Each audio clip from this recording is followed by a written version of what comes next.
आखिर बीजेपी के लिए योगी के बुलडोजर का फॉर्मूला हिट साबित हुआ तो बीजेपी ने बाकी राज्यों में भी योगी का बुलडोजर मॉडल उतार दिया है। जिस हिसाब से बुलडोजर चल रहा है उसे देखकर लग रहा है कि 2024 के चुनाव में भी बुलडोजर की धूम देखने को मिल सकती है, जहां बीजेपी यूपी जैसा करिश्मा दोहराने के लिए बुलडोजर पर सवार हो चुकी है।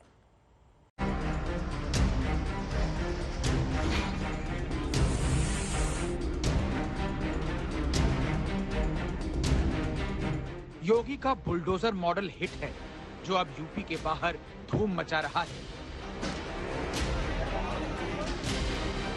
एक के बाद एक राज्य अब इसी बुलडोजर मॉडल को आगे लेकर जा रहे हैं, जिसकी एक बानगी आज दिल्ली में भी देखने को मिली।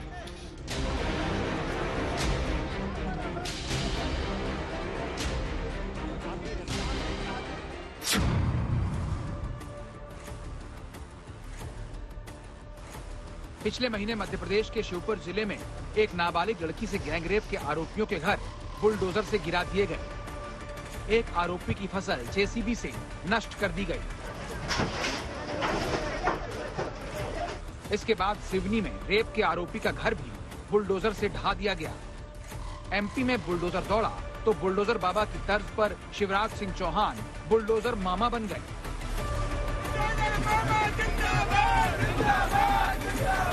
मैं फिर कहना चाहता हूं, गुंडे और बदमाश ये ना समझ ले कि कांग्रेस और कमलनाथ की सरकार ये मामा का राज है, गड़बड़ करी तो छोड़ूंगा नहीं। और ये ट्वीट करने वाले जितने चिल्लाते रहें, गरीब की मौत पे भी राजनीति करते रहें, लेकिन मामा का बुलडोजर चला है, अब रुकेगा नहीं जब तक बदमाशों को दफन नहीं कर देता।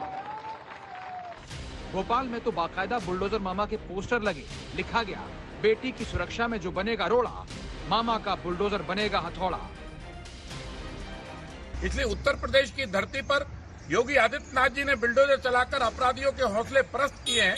मध्य प्रदेश में भी हम लगातार कार्रवाई कर रहे हैं और हम मामा को, शिवराज सिंह चौहान जी को धन्यवाद देते हैं कि उनने ऐसे अपराधी जो वहां पर खूंखार थे, जिनके कारण गांव और शहर डोलता था, वो बेटियों को सरेआम उठाकर उनकी इज्जत लूटते थे। चाहे शेरपुर की घटना ले लीजिए, चाहे रायसेन की घटना ले लीजिए, चाहे जो है शहडोल की घटना ले लीजिए, चाहे मंदसौर की घटना ले लीजिए, हमने भी बुलडोजर चलाए। रिपोर्ट के मुताबिक 2 साल के अंदर गुंडों और भूमाफिया से 15,000 एकड़ जमीन मुक्त कराई जा चुकी है। इसकी कीमत करीब 12,000 करोड़ रुपए से ज्यादा है। शिवराज सरकार ने बुलडोजर चलाने के साथ ही 188 भूमाफियाओं पर रासुका लगाई तो 498 को तड़ीपार भी किया। बुलडोजर मामा हिट हुए तो बुलडोजर की रफ्तार बढ़ गई। 10 अप्रैल को रामनवमी के दिन खरगोन में हिंसा हुई। भीड़ ने रामनवमी के जुलूस पर पथराव किया, जिससे हिंसा भड़क गई। इसके बाद शिवराज सरकार ने हिंसा के आरोपियों के घर को बुलडोजर से ढहा दिया। 24 घंटे के अंदर करीब 45 मकान और दुकान ध्वस्त कर दिए गए।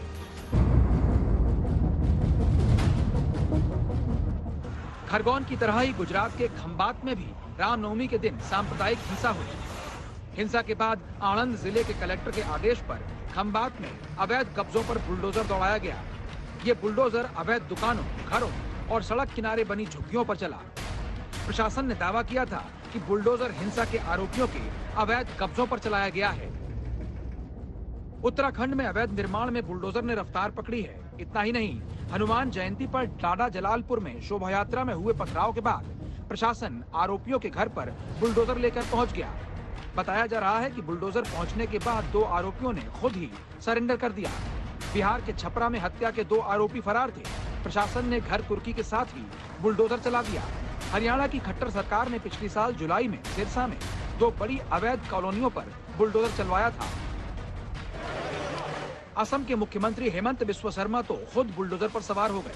मुख्यमंत्री ने पिछले साल नगवा जिले में जब्त किए गए ड्रग्स पर बुलडोजर चला दिया, जिसने जमकर सुर्खियां बटोरी।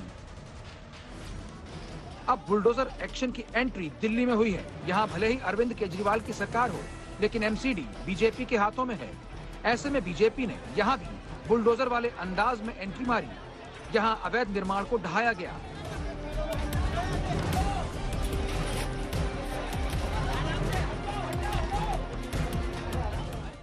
बीजेपी का बुलडोजर एक्शन भले ही विरोधियों के निशाने पर रहा हो, लेकिन महाराष्ट्र सरकार के खिलाफ बोलने वाली कंगना रनौत के खिलाफ उद्धव सरकार ने भी बुलडोजर वाली कार्रवाई की थी, जहां कंगना के दफ्तर पर बुलडोजर चला, जिसमें नियमों की अनदेखी का हवाला दिया गया।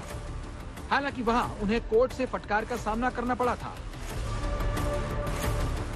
अब सवाल खड़ा होता है कि क्या यूपी का बुलडोजर मॉडल बीजेपी का एक प्रयोग है, जिसे अब बीजेपी राष्ट्रीय स्तर पर ला रही है और अलग अलग राज्यों में इस्तेमाल कर रही है। यूपी में हिट होने के बाद क्या 2024 के चुनाव में भी बीजेपी बुलडोजर पर सवार होकर चुनावी मैदान पर नजर आ सकती है? आज तक ब्यूरो।